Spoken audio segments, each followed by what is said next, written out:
Hello and welcome to Beyond the Badge. I'm your host, Middlesex Sheriff Peter Koutoujian. On today's show, we'll be discussing an innovative counterterrorism seminar sponsored by the Anti-Defamation League for Massachusetts law enforcement executives. In mid-November, I had the incredible opportunity to join chiefs and executives from local, state, and federal law enforcement agencies to travel to Israel for this counterterrorism seminar. While there, we had high-level briefings and visits with members of the Israeli National Police and even the Palestinian Authority Police in an effort to bring Massachusetts' tried and true best practices to better combat terrorism right here at home. Joining me today to talk about this seminar and the lessons learned are two of the police executives from Middlesex County who also participated, Newton Police Chief Howard Mintz and Bedford Police Chief Robert Bongiorno. Gentlemen, thank you very much for joining me. Sure, thank you. It's a true pleasure to be here. Well, listen, it was great to, I've known you professionally, each of you before, as my days as a prosecutor in Middlesex County, but it was great to travel with you and join with you in this experience, really. Maybe we can talk a little bit about the group, the shape of the group. It was about 15 of us from various authorities. What did you think about the makeup of this group? Well, it was a diverse group of law enforcement executives. We had majority of municipal police chiefs, but we also had a Secret Service Assistant Special Agent in charge, an executive from the Massachusetts State Police, a Lieutenant Colonel in the United States Marshal. We also had 4 members, civilians from the board at the Anti-Defamation League as well. Which was actually a great experience to watch what we were learning through the eyes of some civilians. I actually gained a perspective, I think, from that alone. Absolutely, and I think you hit it right on the head. Sheriff, you also brought your expertise to the table. And I think this is the first time that the ADL had an all-Massachusetts delegation. And I think that's really important to note because it's the bonds from that trip that we've developed. Right. And sometimes, which was mentioned, when you bring in law enforcement executives from around the region and around the country, that bond sometimes does not nurture. Right. And I think that was a phenomenal highlight of this trip, is that we're all from Massachusetts. Yeah, and it seemed to me that our experiences were more similar, and so that we could share with each other, and with the Israeli police and the Palestinian police, we were able to share those experiences. And even since that period, we've actually had we've gotten together on a couple of issues since then. Do you want to tell us a little bit about those with Chief Campanello? Sure. Chief Campanello had an officer in need. He had a 16-year-old child, you may probably recently saw it in the news, who was stricken with an illness. Chief Campanello put out an email to the Israeli delegation, and within a matter of 20 minutes, he had the commitment of the police executives that went, and over 70 police cruisers were able to give this boy one of his dreams, to be escorted into the city of Boston by police escort to meet the mayor of Boston.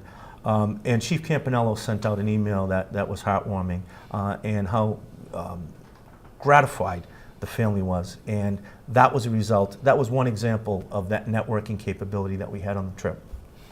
Another major benefit that we'll have right in Massachusetts, and it's an area or an event that you've helped us out a lot, Sheriff, is the Boston Marathon. Mm-hmm.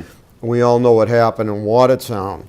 Boston, Framingham, Wellesley, Newton, we have 5.5 miles of the marathon. Right along. The Brookline Police Chief, Dan O'Leary, he's been on that trip to Israel. And what we studied, what we learned, the zones of security and other issues the National Police talked with us will be invaluable in planning for this upcoming event in April. That's right. I didn't even have that perspective of really right along the marathon route. So many of the chiefs were involved in that as well. And also, Chief Bongiorno is involved in the NEMLEC organization, as you are, and that's a regional tactical team for 2 counties. And that's involved in the marathon and so many other events, and we'll be able to bring that all together. That's right. That's right. And Chief, one of the aspects actually, which was not something I would have appreciated beforehand, was the security for private entities. And certainly you have one of the more significant malls in the greater Boston area. Could you tell us a little bit about what you learned from some of the meetings that we had? Sure. So we had the opportunity not only to meet police officials, but civilians who brought their knowledge to Israel. And we had a phenomenal presentation of this gentleman that ran the mall in Jerusalem, which was the largest mall in Jerusalem. And he was able to give us a unique perspective about the day-to-day operations of security, far different than what we experience here in the United States. But he sets up checkpoints where cars come in and they are searched at gunpoint for bombs. Trunks are open, people are detained, however short. And we were discussing after that meeting, and you were included, about how it's far different here. That when you go to the Burlington Mall, you have the freedom, and I think, we really take that for granted, but as we came back to the United States, there was a newfound appreciation for those freedoms. So one of the things that we initiated in Bedford as a result of that was a PACE, a proactive community enforcement holiday stroll. One of the takebacks that we took from this was to have a visible presence. But what we're doing in Bedford is to have the officer engage the citizen out of the cruiser, because we know a cruiser's a barrier, to walk into the retail shops, make contact with the shop owners, and greet the public. So that was one of the takebacks that we took, certainly on a lesser level from that presentation. Right. I mean, it was pretty stunning when you think about. It seemed to me they had an entire police force, one that would be the envy of many towns, right there in the security for that one mall. Right. And it was to listen to the presentation and how elaborate it was. One of the interesting things that they do, and I think we can all appreciate this, and another take back, is that they continually train. You recall that he mentioned they run through multiple scenarios every day to check the readiness of their troops, of their security people. So throughout the day, at any given time, they could do a training exercise where they're testing their people. And if they don't pass, they're no longer employed. So they built in training into their day-to-day operations. So everyone was on a heightened alert, because at any moment, never mind a real threat, but a mock threat to test them could be happening at all times, which I'm sure really helps. And that answered the question that we had, is how do you deal with boredom? And as the chief said, that kept them on the toes. And it also brings up an issue that we have to talk about in Massachusetts on the federal level, or receiving federal aid, is we need more money for our own training and drills. That's right. This constant issue about resources for training, and what we need to do is to drill our people, bring into real scenarios that could possibly happen, whether it be for the marathon, at a shopping mall, in a hospital, whatever it happens to be. That's something that we have to work on. One thing I just wanted to add also to Chief Bongiorno's talking about the gentleman who made the briefing on the mall, as he talked about his own children, and it showed us the stress that people are under in Israel, that his 3 children went to school in 3 different buses. Right. Remember that? Yes, Just in case there was a suicide bomber, so you wouldn't. Can you imagine waking up and making that decision to send your children in 3 different buses? Powerful. Sheriff, can we go back to what Chief Mintz mentioned, was that we went on a policing mission. But one of the takebacks politically, and you mentioned it, Chief, was how we can get those federal resources down to the local level. Because essentially, at the local level is where the first response will be. You look at Boston, you look at Watertown, it was the local municipalities that had that initial response. And I think it's really important that we reach out to our federal delegation and let them know that the resources for training, the resources for police officers, so that Newton can have additional police officers on the street. I think that was a really important take-back that I took from this trip as well. Yeah, a lot of the resources people think in terms of assets, vehicles and things like that, when really the resources we should be seeking are really the experiential resources of training and sessions like that, to be able to learn, as even with their private security there, to test themselves, so that they're if and when, and hopefully never, something happens, they know, they do it automatically. They don't have to think about it even. They don't have to figure it out, and then they don't even have to think about it because they're already moving. If I could add one thing to what Chief Bongiorno said, we actually have partnered with the Simons Mall, and we have we've financed drills at the mall early in the morning with the active shooter scenario more than once. And in turn, they've assisted us and actually paid for one of our training people to attend a drill program in the Midwest. So I think, as the chief said, we really need the federal resources, state resources, grants, but also we can work with the private sector as well. Sheriff, that's a great example of the resources, but what the chief just proved is the partnerships. You have a developed partnership in the community with the Simons Mall, and I think for me that was another take back of the partnerships that we observed between private security, the police, and the community. And I think Chief Mintz just highlighted how important partnerships are. That's right, and especially for police, because police all too often, and it's really not that way in Middlesex, think of themselves as this isolated unit, when, as you said, it's really about working with entering and working with the community is very important. And I think you mean about community policing is foundational. Could you tell me a little bit about that too? Sure. We know that because of the events across the country, there's a renewed interest in community policing funds. But we know that community policing is a foundation. It's a trust, and it starts with the foundation, and then you build the house, and then you build the roof. There are layers to that. You can look at a program such as a police athletic league and a basketball league, where you get that middle school student in your basketball league, and you can see how the partnerships nurture throughout the middle school years and the high school years. So it's a seed that's planted, but you need to fertilize that seed and grow it. Right. So I think that community policing funds, the police partnerships is so important in building that foundation. And that was just one of the many meetings that we had. I mean, we were constantly in meetings, and they were always very informative.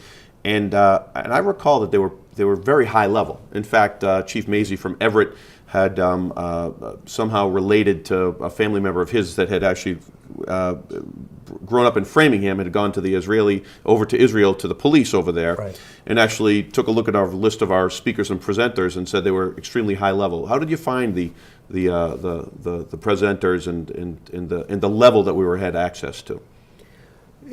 We had, as you said, a very full and challenging schedule, but we really spoke very often to command level offices, and were exposed to some information that we would not have otherwise. These were people who could make the decisions whether or not to share some classified material, and I think it gave us some new tools.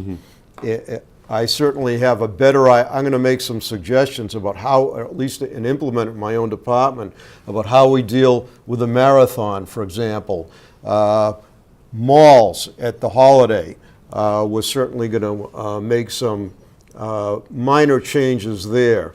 But there's a lot of and in the future, Homeland Security, which was the major focus of the trip, is something that's an evolving field, even since before 9/11, and certainly that'll give me a lot of good ideas to really implement or facilitate some changes that we need to make. Sheriff, they were also able to share some classified information with us, but they were also able to share their personal experiences. And one that struck home to me was, I believe he was a general who was out on a Sunday with his family. I know exactly what you're talking about already. And please jump in, because I probably won't do the story justice. But he was able to talk about how one of the worst suicide bombers in the history of the country, he was with his family and he responded. It was years prior Discotheque. And you could feel the emotion from him as he described it, and it was really emotional. That's for me. Actually, that was at the restaurant. That was the restaurant, family restaurant. Yes. I think there were about 50 people that died in that, and so many more that had been injured. And he spoke about going into the place, a place that he's visited a number of times before, and seeing, it is not just one person, it's entire families. And it's not just an entire family, it's the generations of families. So you'll have 3 generations of families, 2 and 3, that have been lost in just one of these incidents. You talk about affecting the entire line of people, that's what it does. And it was really emotional listening to speak about that, the horror of that event. It was powerful.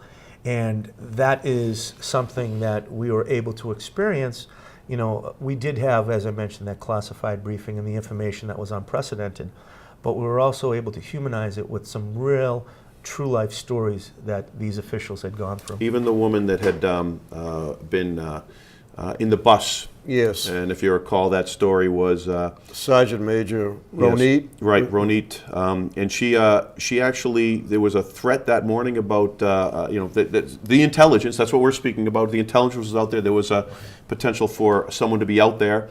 Her husband had said, "Don't go on the buses." She just figured, "I'll take one quick bus ride." I think she had to get something for her children, maybe. And next thing you know, she woke up outside the bus, the entire bus. We saw pictures of that bus had been just blown to bits. She was in a coma for a long period of time. She had a young child at the time. She was able to get herself well and actually have another child. But that was one of the most powerful experiences, to listen to someone that actually went through that. And yet there were, dozens upon dozens of people that have gone through that on both sides over there. And I think the other thing is that what was a take back for me was that as these commanders and executives talked about their experiences, it was amazing. And someone asked the Sergeant Major, are you bitter? Are you angry? And she said, no. She said, we need to prevent this. And her outlook of, both personally and professionally, because she's still involved in the Israeli National Police, she still has a job to do. And to hear her say that we still need to have a cooperative relationship with the Palestinians, we still need to share information, we still need to work this out together after a woman that was victimized was really powerful. Right. It showed the complexity of the suicide bombing and other issues over there. We heard directly from this woman what her experience was. We also learned what a difficult position the Israeli commanders are in, because they have to make some instant decisions in the interdiction of suicide bombers. And if they're right, they're a hero. And if they make the wrong decision, which they could be Monday morning quarterbacked all the time, the result for their career, maybe reputation, would be very different. Not to get into strong politics, but it's interesting that, and I'm sure we'll talk about it, the Palestinian and the Israeli National Police are cooperating and received an award in California, a high-level award for that cooperation.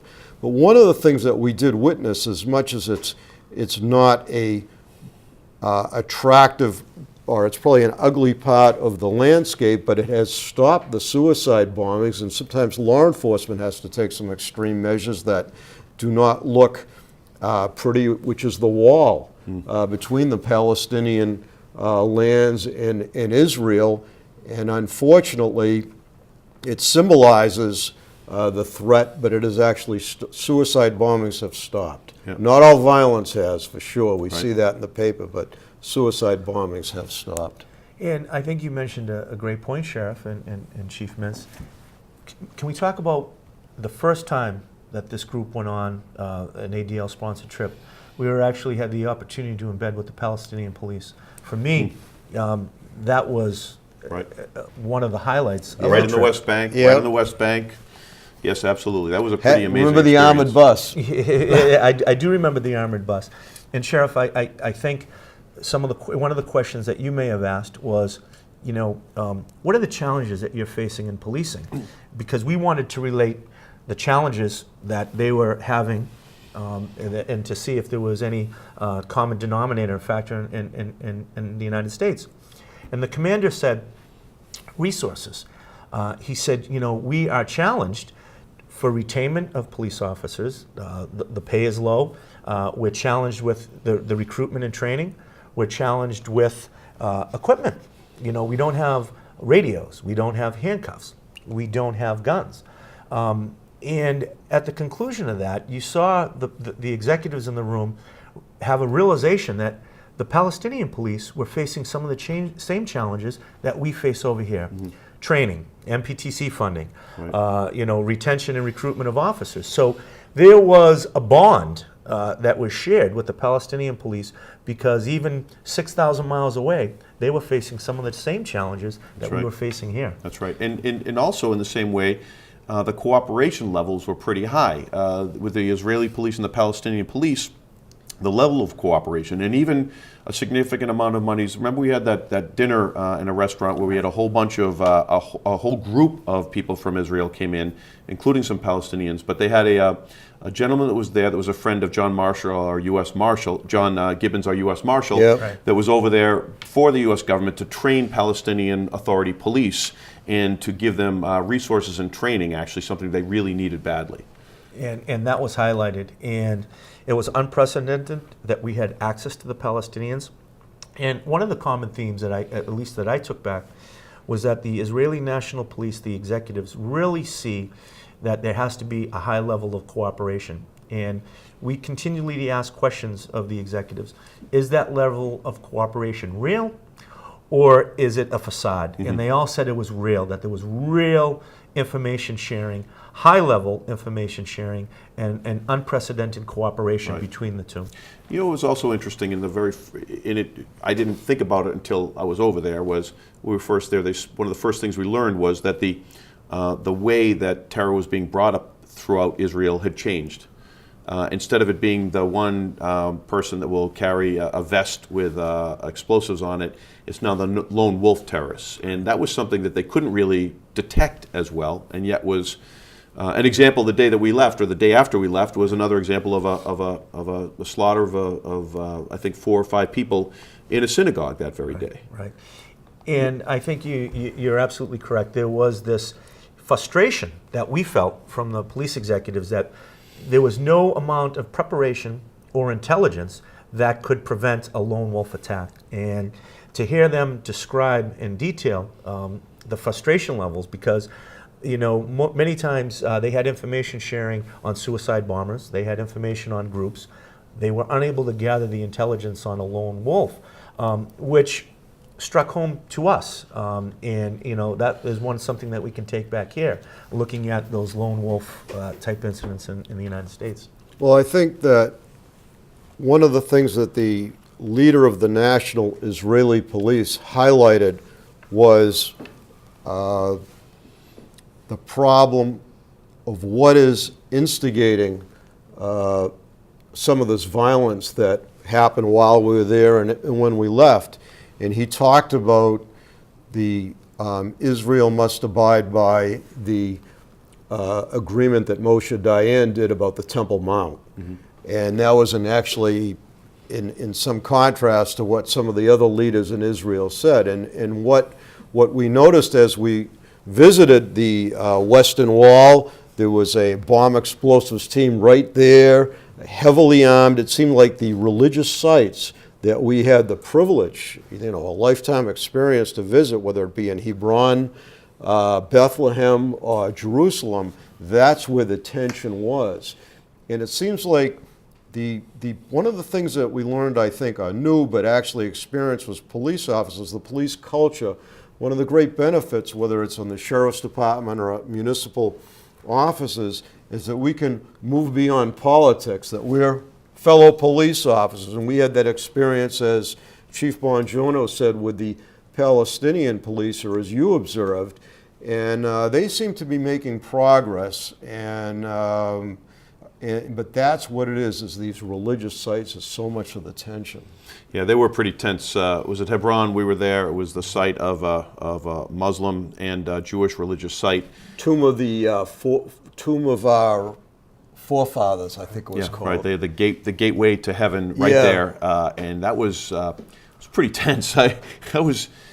You could really feel, it was palpable there. Right. You could feel the tension between people. You could feel the needs for security and the constant state of threat that everyone was. That was really an amazing example of just what people have to live through every day over there. And I had a similar experience when we were in Jerusalem.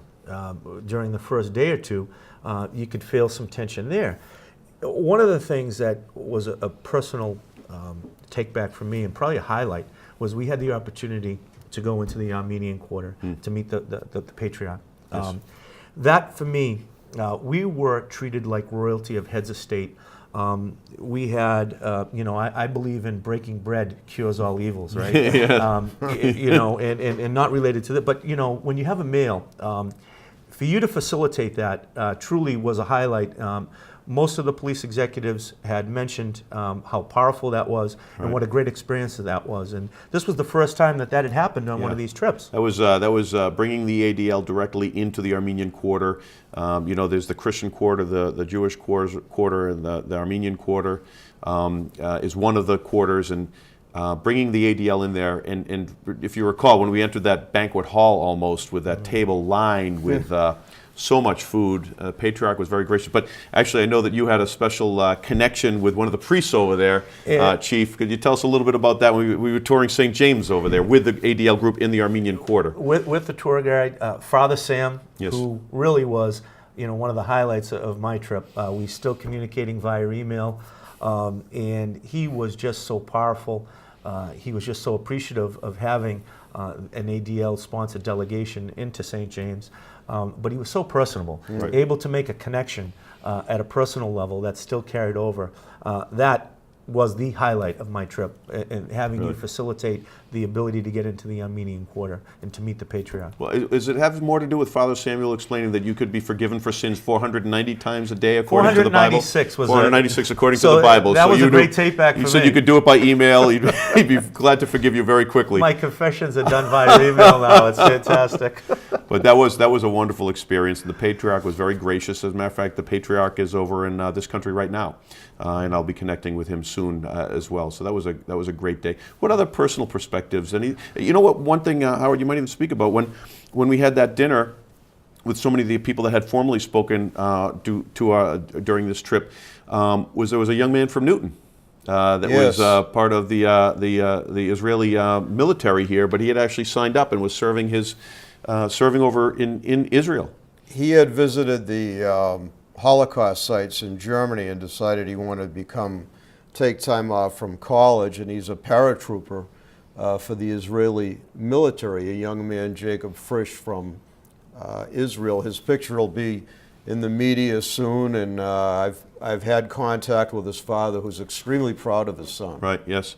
When I got back, actually, his father had emailed me.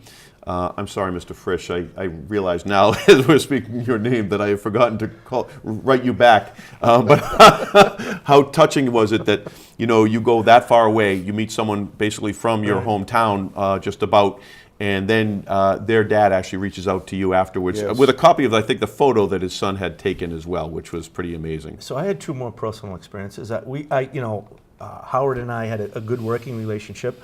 But it was actually on this trip that I was able to find out what a great leader he is and how, what a great police chief he is for the city of Newton.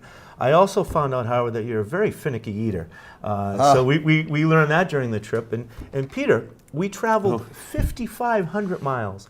10-hour plane ride, and your hair still never moved. And that was a take back for me as well. I'll have to learn about that. Well, you also didn't realize what a great arm wrestler I was, and that was quite an unusual highlight of the trip as we went to one restaurant that was Bat Yar, up by the Syrian-Lebanese border, as we were checking out how the drug police were working up there across borders, because they're not even dealing with municipal borders or state borders. They're dealing with international borders to control drug offenses, and that was a pretty amazing experience. And speaking of leadership, we're all in Middlesex County, and one of the things that applies to what we've been talking about for half an hour is something that Chief Bongiorno spearheaded, which was a mutual aid agreement that we all signed. That's right. And all of Middlesex County and other communities are going to be safer because of what his work accomplished.